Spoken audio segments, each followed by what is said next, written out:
Hello guys, চলে এসেছি আর খেলার খবর চ্যানেলে big big big big update নিয়ে। তো চলো বন্ধুরা, খুব গুরুত্বপূর্ণ আপডেট নিয়ে চলে এসেছি। ফুল ভিডিওটা দেখতে থাকো, স্কিপ করবে না। স্কিপ করলে ভিডিওর মধ্যে অনেক কিছু মিস করবে। এবং এই খেলার খবর চ্যানেলে যারা নতুন আছে অবশ্যই খেলার খবর চ্যানেলটা সাবস্ক্রাইব করে পাশে থাকা বেল আইকন ঘন্টাকে ঢং করে বাজিয়ে দাও। বেশি বেশি লাইক এবং কমেন্ট করে দাও, যাতে মোটিভেট হয়ে তোমাদের এই খেলার খবর চ্যানেলে এই ফার্স্ট আপডেট দিতে পারি। তো চলো বন্ধুরা, ফার্স্ট যে আপডেটটা নিয়ে কথা বলবো, খুব গুরুত্বপূর্ণ আপডেট তোমাদের শেয়ার করতে চলেছি ভিডিওর মধ্যে। তো ফার্স্ট আপডেটটাই হচ্ছে এমবিএসজি শিবিরের কোচ পানাজিওটিস কিন্তু তিনি একটা বড় বার্তা দিয়েছেন, যে তিনি কিন্তু বলেছেন যে এখনও পর্যন্ত ডুরান্ড কাপের যে সমস্ত দল রয়েছে সবথেকে শক্তিশালী দল আমরা সব দিক থেকে ধারে ভারে এগিয়ে আছি। আমাদের প্রতিটা প্লেয়ার 100% দিচ্ছে মাঠে, ভালো পারফরমেন্স করছে। এবং ডুরান্ড কাপের প্রথম ডার্বি ম্যাচ, সবথেকে বড় ম্যাচটা আমরা জয়লাভ করেছি। আমরা মনে করি এই মরশুমে আমরা সবথেকে শক্তিশালী দল এবং আশা করব লাস্ট পর্যন্ত আমরা চ্যাম্পিয়ন হব এবং এই যে জয়ের অধরাটা আমরা বজায় রাখব। এবং অবশ্যই প্রতিটা প্লেয়ারকে, কোনো টিমকে ছোট করে দেখলে হবে না, ছোট টিমকেও কিন্তু বড় টিমের মতো করে দেখে অ্যাটাকিং করতে হবে, ম্যাচের মধ্যে থাকতে হবে।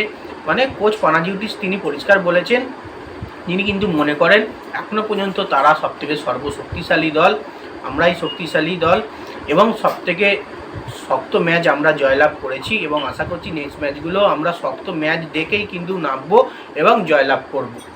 তো পানাজিওটিস এসে তার নতুন কোচিং এবিলিটি দেখা যাচ্ছে, শুধু প্লেয়ার নয়, কোচ যে অ্যাসিস্ট্যান্ট কোচ আছে, যে হেড কোচ পানাজিওটিস, ফিটনেস কোচ, সবাই কিন্তু শরীর চর্চা করতে মাঠে নেমে পড়েছে। যখন পুরোপুরি মোহনবাগান টিম মাঠে নামেনি, তারা কিন্তু আগে নেবে প্র্যাকটিস নিজেদের মধ্যে করে নিয়েছে, নিজেদের শরীর ফিট রাখছে। মানে একটা অন্যরকমই অ্যাম্বিয়েন্স তৈরি করেছে কিন্তু পানাজিওটিস তার কোচিংয়ে। এরকম কোচিং কবে দেখেছি তো এখনও পর্যন্ত কারোর মনে নেই। তো এবার নেক্সট যে আপডেটটা নিয়ে কথা বলবো, খুব গুরুত্বপূর্ণ আপডেট, সেটা হচ্ছে একটা স্প্যানিশ বিদেশি প্লেয়ারকে নিয়ে আপডেট দেবো। সেটা হচ্ছে অ্যাটাকিং মিডফিল্ডের প্লেয়ারটার নাম হচ্ছে ভিক্টর মেসেগুয়ে। তো ভিক্টর মেসেগুয়ে হচ্ছে স্প্যানিশ ফুটবলার এবং প্রচুর পরিমাণে ক্লাব খেলার অভিজ্ঞতা আছে, গোল করার অভিজ্ঞতা আছে। এই প্লেয়ারটাকে কিন্তু মোহনবাগান টার্গেট করে নিয়েছে। তো বেসিক্যালি ইনকোয়ারি চালাচ্ছে মোহনবাগান, যেটা খবর সূত্রে আইএসএল ট্রান্সফার মার্কেট সূত্রে জানাচ্ছে, ইনকোয়ারি চালাচ্ছে মোহনবাগান এবং তার সঙ্গে কিন্তু কানেক্টেডও আছে কেরালা ব্লাস্টার। মানে মোহনবাগান তো ইনকোয়ারি চালাচ্ছে, টার্গেট করেছে, তার সঙ্গেও কিন্তু টার্গেটে রয়েছে, ইনকোয়ারি করছে সাইড থেকে কেরালা ব্লাস্টার।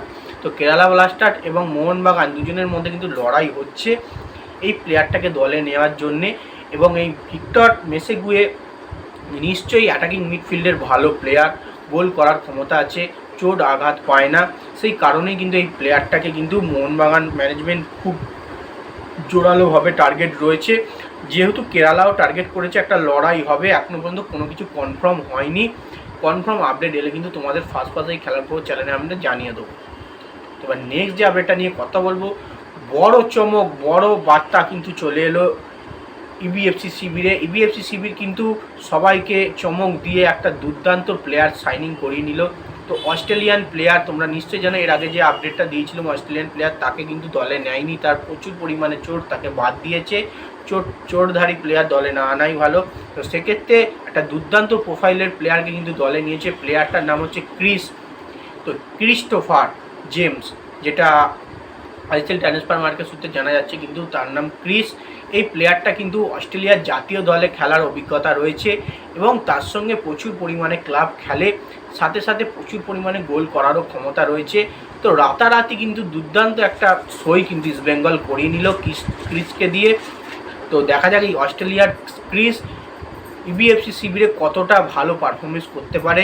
ড্যানি র্যামিরেজের পাশাপাশি যদি তাকে নামিয়ে দেওয়া হয়, ডেঞ্জারাস একটা অ্যাম্বিয়েন্স তৈরি করবে ক্রিস, আশা রাখছি। দেখা যাক। ইস্ট বেঙ্গল শিবিরের সুখবর, তারা একটা ভালো মানের বিদেশি প্লেয়ার অস্ট্রেলিয়ান পেয়ে গেল, যে কিন্তু জেমি ম্যাকলারেনের সঙ্গেও কিন্তু খেলেছে।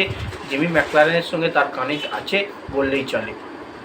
নেক্সট এবং লাস্ট আপডেট যেটা নিয়ে কথা বলবো, খুব গুরুত্বপূর্ণ আপডেট, সেটা হচ্ছে মুম্বাই সিটি এফসি প্লেয়ার বলো বা বেঙ্গালুরু প্লেয়ার বলো, জর্জ প্যারেরা ডিয়াসকে নিয়ে। তো জর্জ প্যারেরা ডিয়াস কিন্তু পুরোপুরি ডিল ডান হলো।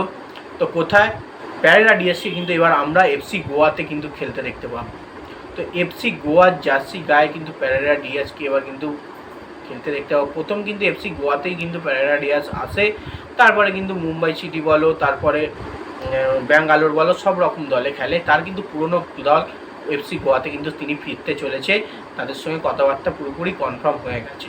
তো যাই হোক, এই আপডেট ছিল। ভিডিওটা যদি ভালো লেগে থাকে লাইক করুন, শেয়ার সাবস্ক্রাইব করে পাশে থাকে। চলো বন্ধুরা, বাই, আবার নেক্সট ভিডিও দেখা হচ্ছে, টাটা।